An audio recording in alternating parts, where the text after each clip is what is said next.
The banking sector of the United States of America is about to collapse. There's no question in anybody's mind anymore that that is about to happen. Now, if you don't know that, it's not because it's not true. It's simply because nobody in the mainstream media is talking about it. All economists see it. Everybody in the banking system sees it. Everybody's scared shitless. They're just not talking about it. Here's what happened. Number one, a building in Midtown Manhattan that sold for $382 million in 2006 was just auctioned a few weeks ago for $8.2 million. You heard me correctly. $382 million, it was auctioned for $8.2 million. The reason for this is occupancy in major office buildings around the country has dropped tremendously. Everybody's working from home. It's more effective for companies, so why would they have commercial real estate they don't need? So they're not leasing these office buildings anymore. And these office buildings have literally, across the country, $20 trillion in debt.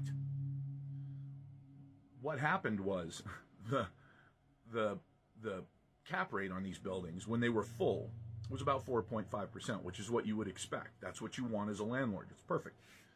Unfortunately, because of COVID, everybody went home. And then corporations realized, well, hell, just because I can't see them doesn't mean that they're not doing the same amount of work. Okay, great. Stay home. I'll just give you a tiny little raise so that you can buy some stuff at your house and do business from home. Perfect.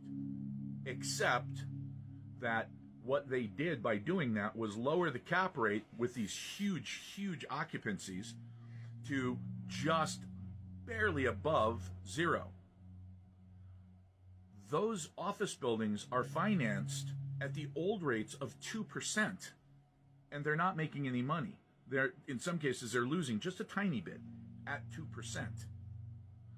When they have to refinance those loans, and there are $4 trillion of those insanely low interest rate loans coming due in the next 18 months, those loans will be defaulted upon, period. Those buildings will be empty. The banking system in the United States will start to collapse.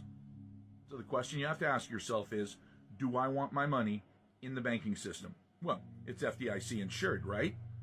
Sure.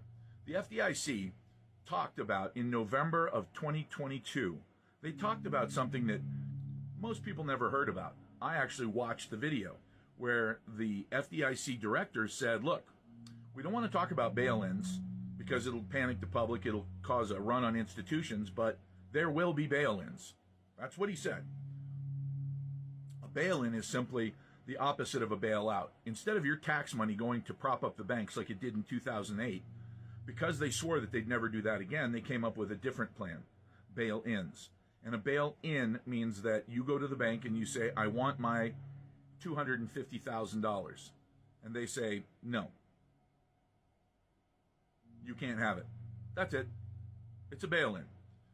Now, what people don't realize is that because of the legislation that was passed after 2008, the Dodd-Frank Act, you are no longer putting your money in their institution.